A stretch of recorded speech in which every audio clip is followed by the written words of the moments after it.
मुंबई किसी को भूखा नहीं सुलाती है। बड़ा सवाल ये है कि कहाँ सुलाती है। यहाँ कमाना मुश्किल नहीं है, मुश्किल तो है यहाँ रहना। इस शहर में रोटी और कपड़े के साथ सर पर छत मिल जाए, ये बड़ा ही मुश्किल है। लोकल की थाप पर संगीत मंडली में भजन करते लोग हों या फिर किसी गाड़ी में म्यूजिक पर थिरकती हुई उंगलियां, सपने सब एक ही जैसे देखते हैं। लगा के फंस जाते हैं। सपना अपने घर का, चाहे टॉवर में हो या महाड़ा की बिल्डिंग में, 2 BHK या 1 BHK, जैसा भी हो मगर अपना हो। सवाल ये है कि सपनों को हकीकत में कैसे बदला जाए।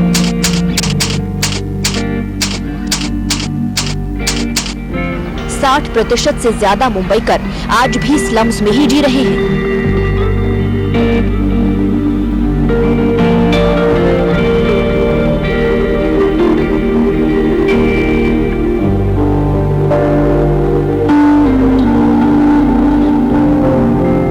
ये जो हमारा घर है, वो जो आप देख रहे हैं, ये तो छोटा सा घर है। हमारी फैमिली बहुत बड़ी है, लेकिन हमारे को आगे भी जगह नहीं है और पीछे भी जगह नहीं है। मैं यहाँ अपना फेरी का धंधा करता हूँ। यहाँ पे, यहाँ से मैं 40 या 50 साल से यहाँ रहता हूँ। हमारे पिताजी से यहाँ ही रहते हैं। Mumbai city needs a vertical expansion, और इस वर्टिकल एक्सपेंशन के लिए पिछले कुछ सालों में स्टेट गवर्नमेंट, कॉमन मैन और प्राइवेट सेक्टर तीनों एक साथ मिलकर आगे आए और इस पहल को नाम दिया गया SRA स्कीम। ये स्कीम के तहत स्लम में रहने वाले लोगों को बिल्डिंग में जाने का मौका मिलता है। अब तक लगभग 1 से 1.5 लाख तक के लोगों को हमने पुनर्विकास में हमने काम किया। इसकी गति ये गए 1-1.5 सालों में हमने बढ़ाने का काम किया। और सारी स्कीम जो है, मुंबई में डेवलपमेंट होना है, विकास होना है। अगर झोपड़पट्टी का विकास होना तो ये सारी स्कीम ही जरूरत स्कीम है। हर रोज मुंबई की आबादी में कई हजार लोगों का इजाफा होता है और सर पर छत की तलाश में सबसे पहले चौल नजर आती है।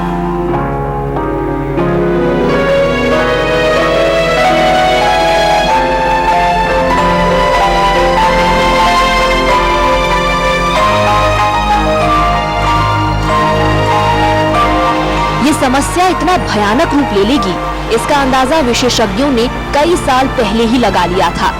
1995 में महाराष्ट्र सरकार ने चीफ सेक्रेटरी ऑफ महाराष्ट्र की अध्यक्षता में एक कमेटी गठित की ताकि झुग्गी झोपड़ी में रहने वालों को रिलोकेट किया जाए। इस कमेटी के दायरे में वो सारी झुग्गी झोपड़ियां आती थी जो 1995 से पहले अस्तित्व में थी। 2 साल बाद इस कमेटी ने उस स्कीम का प्रस्ताव रखा जो मुंबई शहर की झुग्गी झोपड़ियों का नक्शा बदल सकती थी। नाम था स्लम रीडेवलपमेंट स्कीम। मुझे ऐसा लगता है कि स्लम जो है उसको रीडेवलपमेंट के लिए अगर सबसे बेहतर अगर कोई योजना है तो ये स्लम रीडेवलपमेंट की है। उसको गति देने का काम जारी है और मुझे ऐसा यकीन है कि आगे आने वाले 5 सालों में हम लगभग 5 से 7 लाख लोगों को हम इसका पुनर्विकास का काम, या हो सकता है 10 लाख तक के हम उसका विकास करने का काम हम करेंगे। स्लमडॉग मिलियनेयर जैसी कितनी सारी फिल्में आई हैं जिनमें आपने मुंबई के स्लम्स को काफी नजदीक से देखा होगा। वैसे अगर किसी बॉलीवुड आर्ट डायरेक्टर को मुंबई की झुग्गियों का सेट लगाने को कहा जाए तो किस तरह के दृश्य दिमाग में आते हैं? पान की पीकों से रंगी गलियां, खतरनाक तरीके से हवा में झूलते नंगे वायर्स, कूड़े करकट के बीच खेलते हुए बच्चे, सकरी गली के आखिरी कोने पर मोहल्ले के इकलौते सूखे नाले के सामने बाल्टियां लेकर झगड़ती हुई महिलाएं। ये तो फिल्मी झोपड़ी है। असली झुग्गी झोपड़ियों में तो कई बार सूरज की रोशनी भी नहीं होती। SRA की स्कीम ने ऐसी जगहों के लिए नई रोशनी की उम्मीद को हकीकत में बदलने की ठानी है। जो स्लम ड्वेलर्स ओमकार को अप्रोच करते हैं, वो जो ओमकार की पूरी हुई जो स्कीम्स है या जो अभी चल रही है स्कीम्स, उसे देख के हमारे पास माउथ पब्लिसिटी से ज़्यादा लोग आते हैं।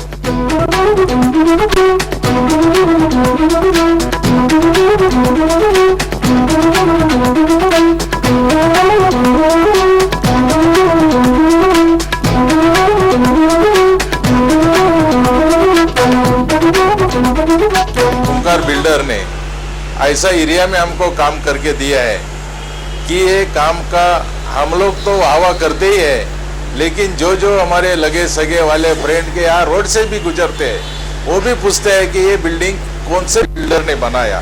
तो हम ओमकार बिल्डर का बहुत अभिमान से नाम लेते हैं। हमारा एक बीडी डिपार्टमेंट है, बिजनेस डेवलपमेंट, वो लोग उस प्रपोजल के सारे पेपर स्टडी करते हैं कि लैंड की ओनरशिप किसकी है, उसके ऊपर कोई रिजर्वेशन है क्या। सारे ने वन विंडो के तहत आज ये सब परवानगी या सब परमिशंस आईओडी एलओआई से लेके ओसी तक के देने का काम किया। एसआरए स्कीम को प्रकाश में आए हुए अब 10 साल से ज्यादा हो चुके हैं। आम आदमी, सरकार और प्राइवेट सेक्टर तीनों तबकों ने इसमें अपनी सशक्त भागीदारी निभाई है। रीडेवलपमेंट की स्कीम इस शहर के लिए एक अच्छा योजना है, जिसके कारण हम स्लम में से बिल्डिंग में रहने की जो हमारा सपना है वो पूरा कर सकते हैं। पहले हम लोग झोपड़पट्टी में रहते थे, तो पानी का तकलीफ, बाथरूम का तकलीफ, लेकिन ओमकार बिल्डर के आने की वजह से हम लोग का सब हल प्रॉब्लम सॉल्व हो गया। अभी हम लोग आराम से रह रहे हैं। मैं एक किस्सा बताना चाहता हूँ कि मेरे मतदार संघ में कुछ लोग यहाँ पे रहते थे, बड़े शान से जब उनके गाँव जाते तो कहते कहाँ रहते हो, तो हम वर्ली में रहते हैं। और जब वर्ली में उनका अगर कोई रिश्तेदार अगर आ गया तो वो पूछता है कि भाई कहाँ हो वर्ली में, मैं तो वर्ली में खड़ा हूँ, आपका घर तो कहाँ दिखता नहीं है। तो शर्म के मारे हमारी मुंडी नीचे हो जाती थी कि हम कैसे कहे कि हम वर्ली के गटार पे झोपड़े पे रहते हैं। अच्छे रहन सहन में अगर हम जाएं और अच्छे फ्लैट में जाएं तो मुझे लगता है सिर्फ आप नहीं, लेकिन आपके आगे आने वाली पीढ़ी, उसके लिए भी हमारी कुछ जवाबदारी है, हमारे भी कुछ दायित्व है। ये साइन जैसे एरिया में उन्होंने बिल्डिंग बना के दिया, यहाँ बड़े लोग ही रह सकते हैं। हमने यहाँ सोसाइटी का नाम ओम शिव साई यहाँ रख दिया है।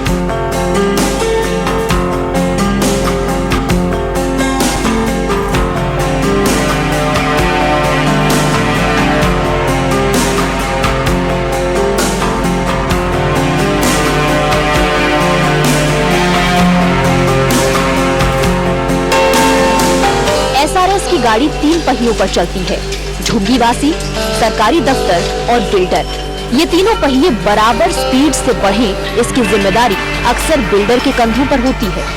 पिछले कुछ सालों में मुंबई के ओमकार बिल्डर्स ने इस काम में अपनी महारत साबित की और मुंबई में रीडेवलपमेंट मार्केट में अपना सिक्का जमाया।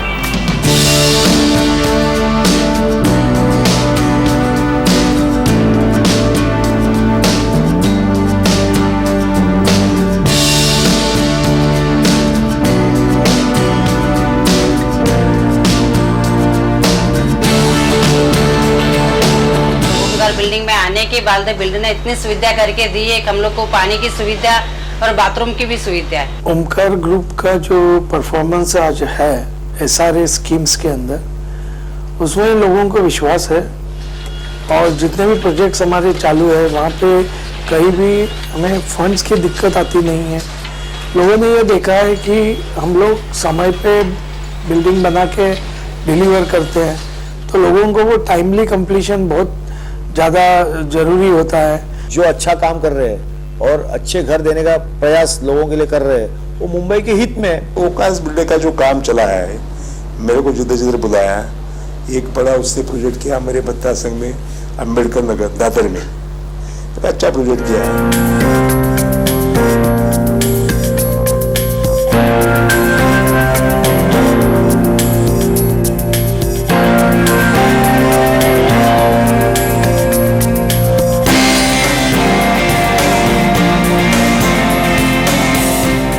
अपने एक प्रोजेक्ट में जो प्रीकास्ट टेक्नोलॉजी एडॉप्ट की है, जो एल&टी वो कंस्ट्रक्शन को कर रहा है, उसकी नीड ये थी कि speedy completion of the project. इसमें ऐसे है कि लोग जब अपने घर से बाहर रहते हैं, ट्रांजिट में रहते हैं, तो उनकी ये एंग्जाइटी रहती है कि कब मेरा घर पूरा होगा और कब मैं मेरे घर में रहने जाऊं। तो उनको वो एक जल्दी रहती है कि जल्दी से जल्दी हम हमारे घर में जाए, और वो जब ट्रांजिट में और कोई अन्य जगह में रहते तो उनको थोड़ी असुविधाएं होती है। जिस दिन प्लॉट खाली होता है वो पैनल को इमीडिएटली हम लोग साइड पे लाके विदिन साल भर के अंदर ही हम लोग उसको इरेक्शन करके 12 से 15 महीने के अंदर बिल्डिंग हम लोग उसको रेडी करके टेनेंट वाले को दे सकते हैं। अगर हम जल्दी से जल्दी नई टेक्नोलॉजी से अगर रिहैब की बिल्डिंग जल्दी पूरी करें तो लोगों को अच्छा लगेगा।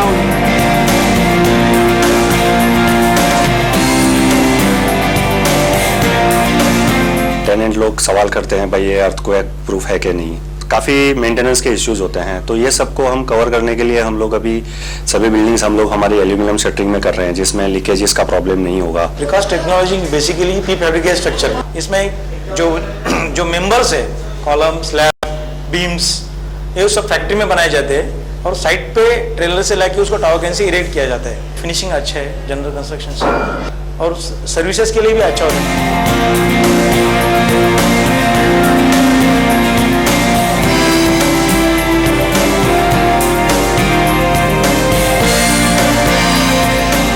आज की तारीख में ओमकार जो है अभी 10,000 मोर देन 10,000 के आसपास के कंस्ट्रक्शन चालू है, जिसमें से 7,000 के आसपास के तो एल&टी ही खुद कंस्ट्रक्ट कर रही है। ओमकार ने एल&टी को बहुत बड़ा कॉन्ट्रैक्ट दिया हुआ है, इसलिए एल&टी में पहली बार ऐसा हुआ है कि एल&टी ओमकार प्रोजेक्ट्स के नाम पे पूरा का पूरा अलग डिवीजन ये लोगों ने हमारे लिए ओमकार के लिए खोला हुआ है।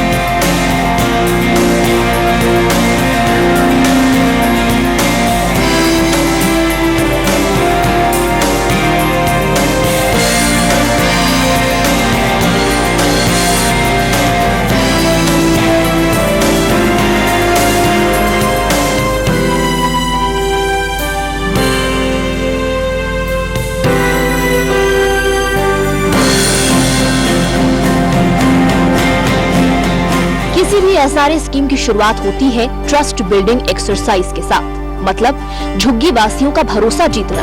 ओमकार बिल्डर्स इस प्रोसेस को स्लम क्लियरेंस मॉडल की तरह देखते हैं। जब कोई भी स्लम स्कीम हम लोग हाथ में लेते हैं इम्प्लीमेंट करने के लिए, तो एक तो हम लोग कमेटी के साथ बात करते हैं, उसके बाद में हमारा जो प्रॉपर्टी अफेयर्स का स्टाफ है वो हर स्लम डवेलर के घर पे जाके उससे बात करता है और उससे वो डेटा कलेक्ट करता है। डेटा ये कलेक्ट करता है कि उसका ये स्कीम को सपोर्ट है या विरोध है।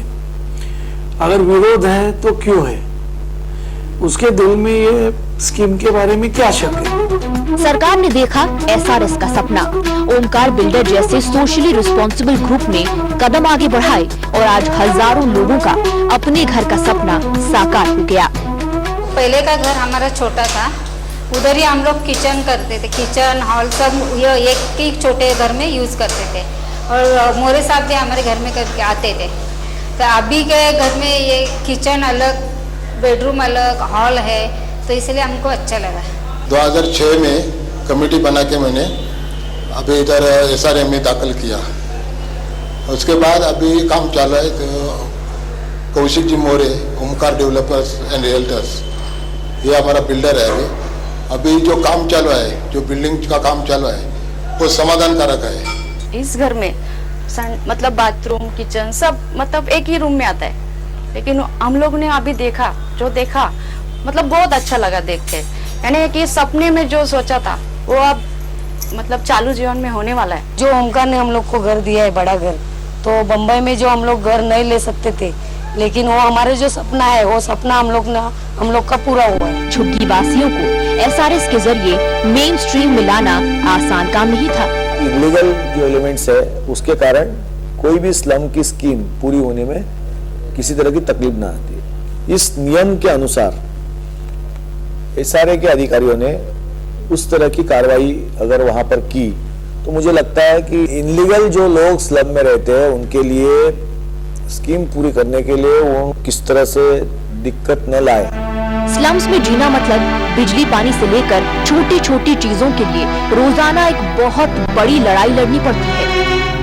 फ्लैट में या सोसाइटीज में आने के बाद ये दिक्कतें खुद ब खुद सॉल्व हो जाती हैं, मगर स्लम ड्वेलर्स अक्सर खुद को इस नए वातावरण में एडजस्ट नहीं कर पाते हैं।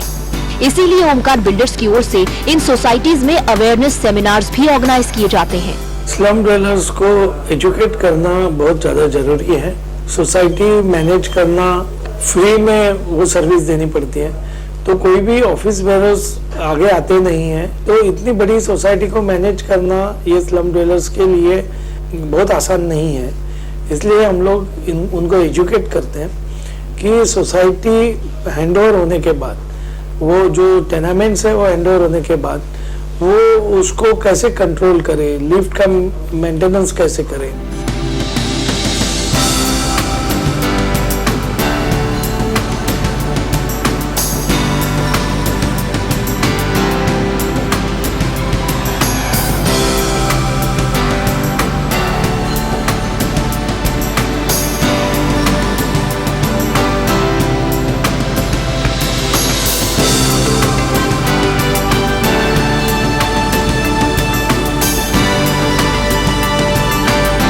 वो जो ट्रेनिंग में लिफ्ट के बारे में भी बताया गया कि इसका वापर कैसा करने का, उसका दुरुपयोग नहीं करने का, 6 आदमी जाने का। इलेक्ट्रिसिटी का बिल कम से कम आने के लिए क्या प्रिकॉशंस ले, या फायर फाइटिंग की सिस्टम है उसको कैसे वर्किंग कंडीशन में रखे, या जो वॉचमैन या लिफ्टमैन है उनको कैसे एम्प्लॉय करना चाहिए। झुग्गी वासियों को बेहतर घर देने के साथ साथ एक और जरूरी मुद्दा है और वो है उनका रोजगार। गौरतलब बात यह है कि स्लम सिर्फ लोगों के रहने भर की जगह नहीं है, कई बार इनका कारोबार भी इन स्लम एरियाज में ही होता है।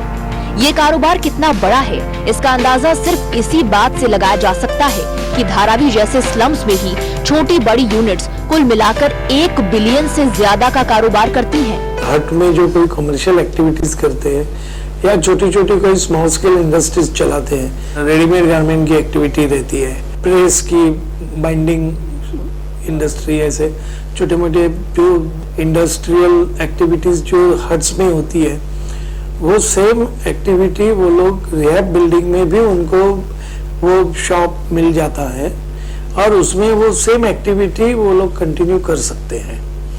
तो ये नहीं है कि एसआरए की स्कीम सिर्फ रेसिडेंशियल लोगों के लिए ही है, कमर्शियल लोगों के लिए भी है। जो कमर्शियल एक्टिविटी आज वो अपनी हट में करता है, सेम एक्टिविटी वो रिहैब बिल्डिंग में भी कंटिन्यू कर सकता है।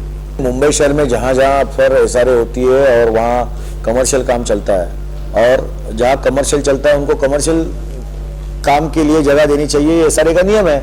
और इसके कारण जहाँ कमर्शियल काम हो और अगर नॉन उसकी कमर्शियल के रूप में है, अगर एसआरए के लिस्ट में या मतदार यादी में, और उसके पास कोई उसके पुरावे हो गए तो उसको देना चाहिए। अभी तक जो मामले देखे गए हैं उनमें पता चला है कि स्लम रिलोकेशन के बाद झुग्गी वासियों की लाइफस्टाइल, खास तौर से उनकी हेल्थ और हाइजीन में काफी सुधार आता है। लेकिन जिस तरह हर सिक्के के 2 पहलू होते हैं, हर नोबल टास्क के साथ अक्सर कुछ कंट्रोवर्सीज भी जुड़ जाती हैं। सब बिल्डर चोर है, सब विकासक चोर है, ये कहना भी उचित नहीं होगा, क्योंकि ये विकासकों ने इस शहर के विकास के लिए भी बहुत बड़ा योगदान दिया, वो हम नजरअंदाज नहीं कर सकते। क्योंकि सरकार अगर गलत सोचती है, जो सरकार की मानसिकता है कि हम खुद योजना करने तैयार है, इसलिए हमने SPPL तैयार की, लेकिन हमको उतनी कामयाबी नहीं मिली। तो इसलिए जो विकासक अच्छा काम करते हैं उनको जरूर सराहना चाहिए। जो योजना सभी को लाभ पहुंचाने के लिए आई थी, कुछ लोगों ने इसका दुरुपयोग भी शुरू कर दिया। उन्होंने कायदे कानून को अपने फेवर में ट्विस्ट करके पैसा कमाने की कोशिश की, जिसकी वजह से योजना को लेकर सवाल खड़े किए जाने लगे। पहले लोग की जो अपेक्षाएं थी, जो विचार थी कुछ लोगों की, वो थी कि कैसे हम हमारा घर मिले। अब लोग को ये लगता है कि घर तो हमको फ्री मिल रहा ही है, घर के बावजूद हमको और क्या मिले। कुछ ऐसी शक्तियां भी इसमें आ गई है और जो बीच में आ जाती है कि जो चाहते हैं कि योजना ना हो, ताकि योजना अगर नहीं होगी तो मेरा घर चलेगा, मेरा फोन बिल आएगा, बिल्डर को मुझे पूछना पड़ेगा, करना पड़ेगा। ऐसी कुछ कमिटियां भी दुर्दैव से कुछ एसआरओ में आ गई है। उसमें बड़े पैमाने के ऊपर विभिन्न तरीकों से राजनीतिक हस्तक्षेप होता है, प्रशासकीय हस्तक्षेप होता है। जो जो दिक्कतें एसआरए में आती है उसके बारे में कई एक स्टडी ग्रुप की अपॉइंटमेंट करने के बाद जो कोई शिकायतें सामने आएगी उसके ऊपर अगर सरकार ने कोई विशेष रूप में अगर कई विशेष निर्णय लिए तो एसआरए में काम करना बहुत जो कठिन है वो एकदम इजी हो जाएगा। महाराष्ट्र सरकार, बिल्डर्स और झुग्गी वासियों की मिलीजुली कोशिशों के बाद शुरू हुआ एसआरए का सफर। राज्य सरकार की उस योजना में हम अगर सहभागी हो गए और वहाँ के लोक प्रतिनिधियों को साथ में लेकर वहाँ की कोई दिक्कतें हो अगर हम दूर करने की कोशिश करेंगे तो ये योजना इस शहर के लिए एक अच्छी योजना होगी। ओमकार बिल्डर्स जैसे जागरूक बिल्डर्स आगे आए। स्लम रिलोकेशन के रास्ते में आड़े आने वाली हर प्रॉब्लम को सिरे से समझकर निराकरण किया गया।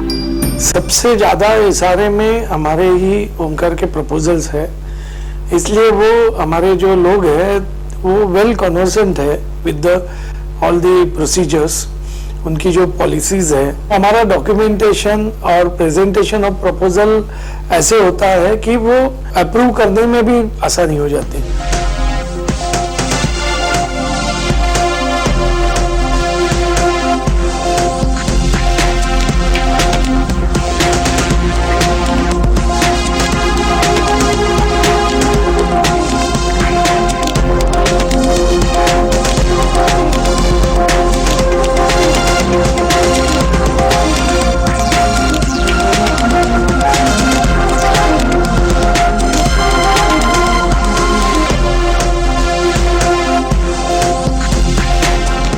बड़ी कीमती होती है सूरज की पहली किरण। दिखाई देने लगती है वो दोपहर जब सबके सर पर छत होगी।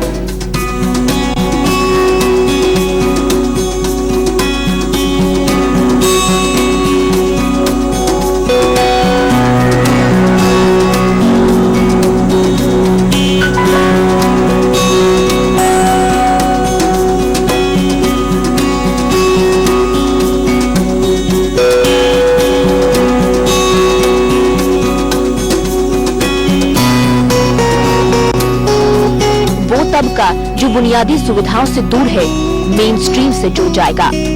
मगर अब भी बहुत लंबा सफर तय करना है हम सभी को।